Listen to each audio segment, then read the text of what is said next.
If you're new to Illustrator and you want to learn how to take a drawing like this and turn it into something like this, stick around and I'll show you how.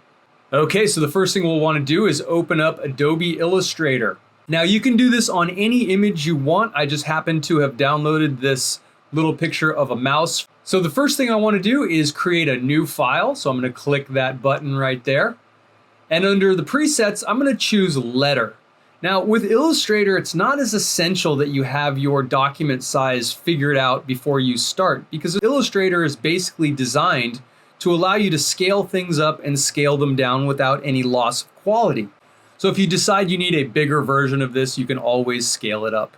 Okay, so we'll pick letter, we'll set our orientation to landscape, and we'll make sure our color is set to RGB color because this is most likely going to live on the internet and not as a print item. So we'll hit create. Now the first thing I'm going to want to do is go File, Place. This is going to allow me to import the image that I've downloaded, which is right here in my downloads folder. But before I click place, I want to make sure I come down and set it as a template.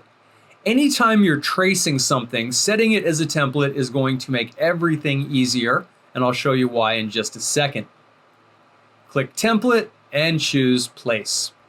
Now you can see what's happened here is that it's put it on its own layer. If we look at our layers tab here, and on top of that, it's locked that layer and sort of dropped the opacity. It's kind of washed it out a little bit.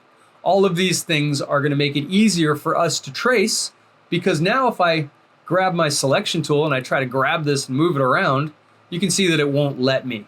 So I won't accidentally grab this and move it while I'm trying to trace out some shapes. So let's go ahead and get started. First thing I'm going to do is use my ellipse tool to create the outline for the body. The ellipse tool is underneath the rectangle tool. So if you hold your mouse down and drag it over here, you can see there's the ellipse tool. And in this case, I'm going to start with a perfect circle and then modify sort of these bottom corners to make it match a little better. And before I do that, I might want to come over to my properties and just look at my fill. I'm going to go ahead and turn the fill off. So we'll click the button fill. I'm going to come over to my swatches because that's where I like to be, and then just choose the none button. And then for stroke, I think 1 pixel is going to be pretty thin. So let's go ahead and bump that up a little bit. We can always adjust this later. So I'm just going to click right up here at the top, but I'm going to hold down the Shift key because that is going to allow me to drag out a circle that's basically the same size. And now what I'll do is I'll grab my selection tool. You can hit the V key. It's a faster way to do it. And with a shape that doesn't have a fill, you need to be sure to grab the edges when you want to move it. If I try to click in the middle and drag, nothing happens. All right, so that looks pretty good. Now you'll notice we're a little wide here. We kind of want to come out a little wider down there. And the easiest way to change that is going to be to use the tool directly beneath our selection tool called the Direct Selection tool. This is a tool that allows us to modify shapes by clicking on the anchor points and using these Bezier handles to make some changes. And that's exactly what I'm doing. So notice there's these handles, and if I pull them out, it gets wider at the bottom. If I bring them in, it gets narrower. And while this might take a little bit of practice to get it perfect, it's definitely going to get us in the ballpark pretty quickly. Now if I come up to this one at 9 o'clock, I'm going to click and just drag that whole point in a little bit. My goal is not utter perfection, but just to try to get it to look as close as I can. And again, just fine-tuning these handles is going to allow me to do that. Let's tilt this one just a little bit. Maybe bring this handle in just a touch. And I would say overall, that's looking pretty good. Probably go ahead and bump up the stroke to about 8 pixels. Okay, so now we have the body. And if we look at our layers panel, we'll see that we actually have a layer that represents that path. Now, one thing that's important about Illustrator is that while it is going to put these all on separate layers, they're all going to be part of layer 1. Unlike Photoshop, we're not going to sort of use layers in the same way that we would if we were working with a photograph. Back to our next shape. Now let's go ahead and tackle these ears. Now for some of the fill objects, I'm going to wait until a little later to adjust those. For now, I'm just going to focus on getting the shapes to look right. So once again, I think I can use my ellipse tool for these ears. So I'll just go ahead and pull this out. Now again, if I hold down the shift key, it's going to give me a perfect circle. And I think to start off, that's going to be the best way to go, because I can now nudge it right up into place. And you can see these ears are not perfect circles, even though it looks like it's matching. What I need to do at this point is select this stroke, go over to my properties, and just drop the opacity a little bit. If I click this drop down next to the word opacity, I can drop it down to 50%. And now I can kind of see where I'm not really matching up very well. And to fix that, I'll grab the direct selection tool. I'll select that ear and I'll just grab it and kind of drag it in. Now notice I'm not actually on an anchor point here, because with the direct selection tool, you can click anywhere on the line. And I would say that right there looks pretty good. Let's see. Sometimes selecting can be a little tricky. Always be ready to hit that Command Z button if the selection goes a little crazy. But if I come over here and I bump this back up to 100%, I would say we got that shape matched pretty well. Notice there is this little overlap line, but we're gonna tuck that underneath the mouse body when we add the fill to our mouse. So don't worry about that now. Now for this ear over here, I'm gonna take the easy route. And so what I'm gonna do next is I'm gonna grab the selection tool, not the direct selection tool, but the actual selection tool. I'm going to select this ear, hit Command C to copy, and Command V to paste. And you can see that that gives me a copy. Now I'm going to rotate it by putting my mouse just outside the edge of one of these control points. And then again, make sure to click on the path itself, and you can just kind of slide it into place. Now, I don't want these ears looking exactly the same, so I'll go back and drop the opacity a little bit. Come over and grab my direct select tool and just make some minor tweaks, again, so that they're not exactly the same, because that would just feel a little lazy. And if you're not seeing these anchor points, just make sure to click on the line once, and then you should see all these Bezier handles pop right up. And again, we'll put the opacity back at 100%, and that's looking pretty good. Okay, so now we have these whiskers, a couple eyeballs, a little nose with a highlight on it, a tail, and some little feet to add. So for this, we have some options here. We could definitely go over to the rectangle tool. And if we go all the way to the bottom, we'll see there's the line segment tool. And if I hit Command plus and zoom in a little bit, I'm going to use the space bar to get the hand tool. That way I can move my screen around. So for this whisker, I could definitely just click and drag out pretty much a straight line. But you notice that the end caps don't really match. That's an easy fix. If I come over to my properties panel and I click on the word stroke, you'll see that right here it says caps. And I can change this to a rounded cap. And now we have something that kind of fits the style a little better. Let's go ahead and select that one. So I'm going to hit the V key, click on it, hit Command C, Command V, and paste it over here. And then I'm going to hit the V key to get the selection tool, because that's going to allow me to put my mouse right at the edge of that anchor point and rotate this. And I can also use it to shrink it down a little bit as well, and then drag that right into place. Now the two upper whiskers have a little more bend to them, and in order to do that, what I'm going to do is just use the paintbrush tool. The paintbrush is a freehand tool that allows us to literally draw with our mouse. Now that's a pretty tricky thing to do.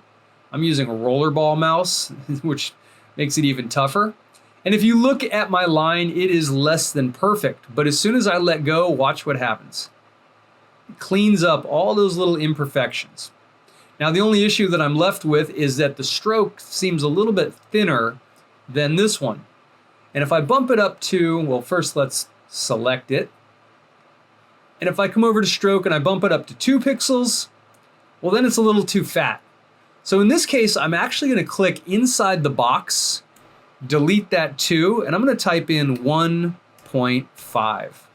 And if I hit return, that gives me a stroke size that matches everything else a little better. All right, now again, I could copy this one over here and just reshape it. In fact, I think that's what I'll do.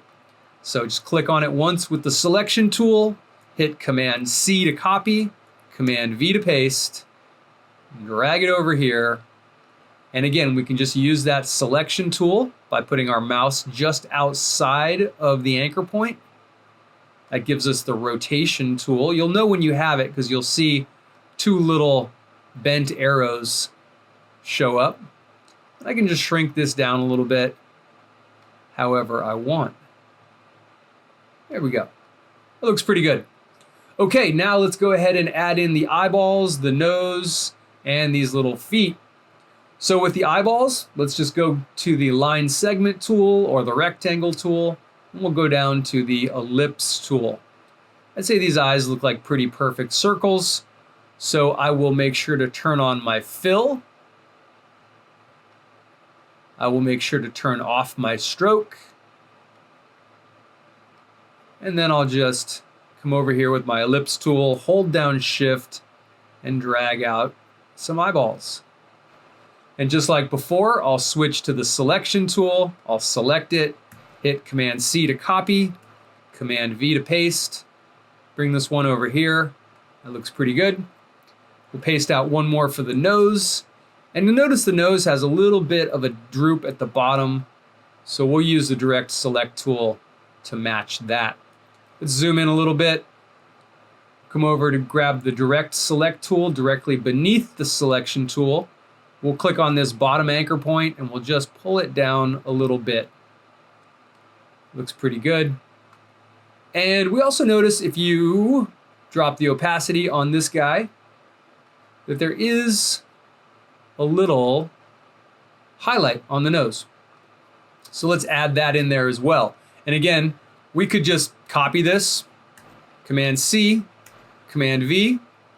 We could leave it on top, turn the fill to white, and then just use the selection tool, maybe hold down the Shift key and shrink that down and just scoot it right over there.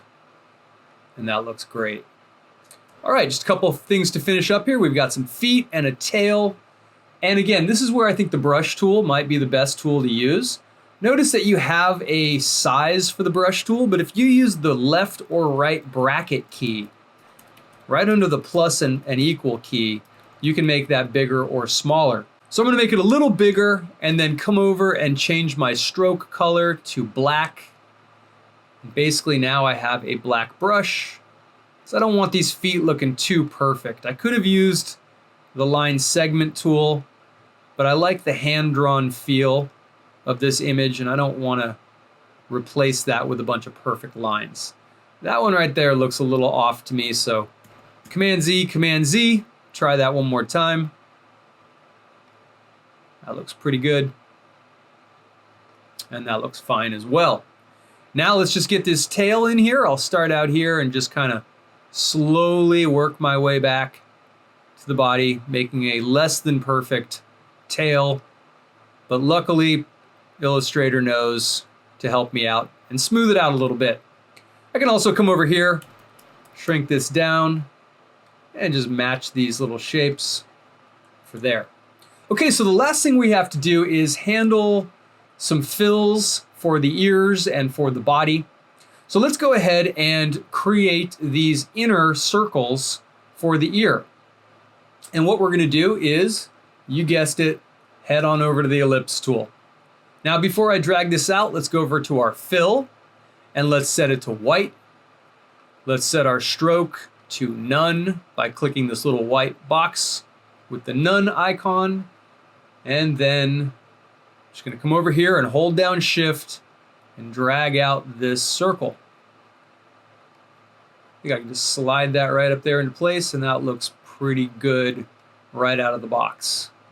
I'll go ahead and hit Command C, Command V to copy and paste that circle over here.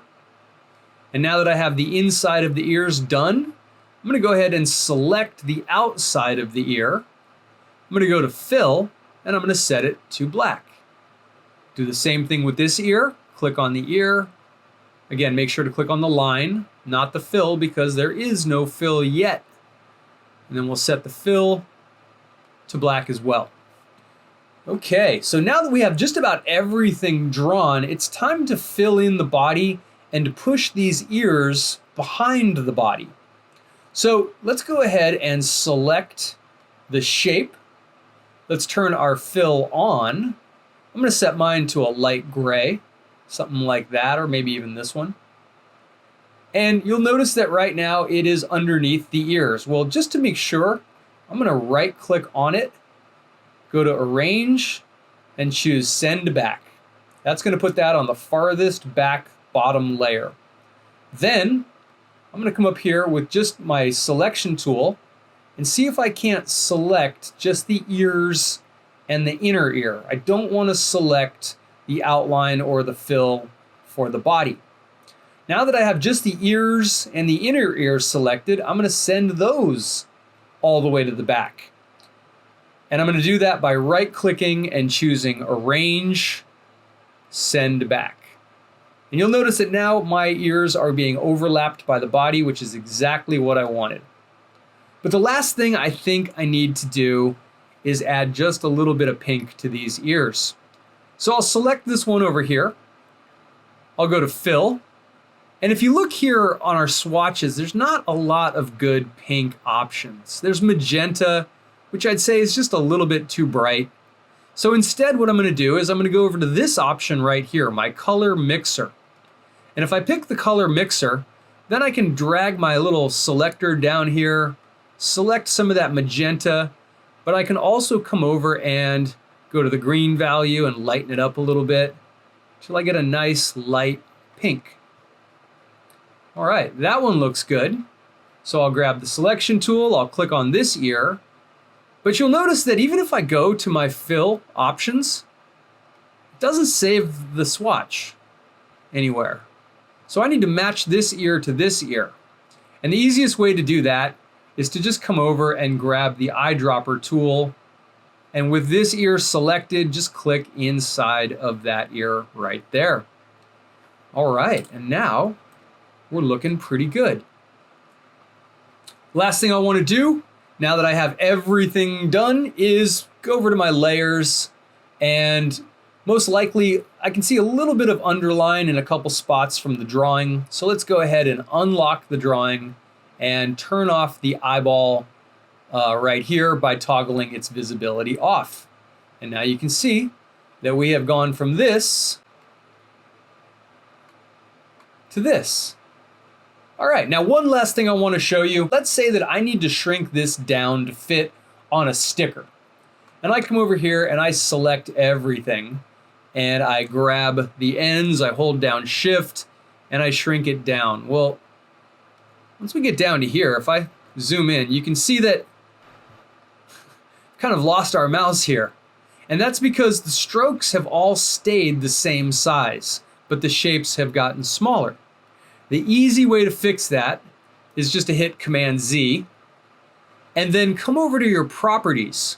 Now, if anything is selected, you won't be able to see this, so go ahead and click off so that nothing is selected. And make sure to click Scale Corners and Scale Strokes and Effect. Now, if I select everything and I shrink it down holding the Shift key, you can see that still looks good. It's shrinking the strokes along with the shapes. So whether I need it to be the size of a pencil or whether I need it to be the size of a billboard, scaling the corners and the strokes evenly will allow me to do that. All right, guys, that's it for our Illustrator lesson. I hope this helped.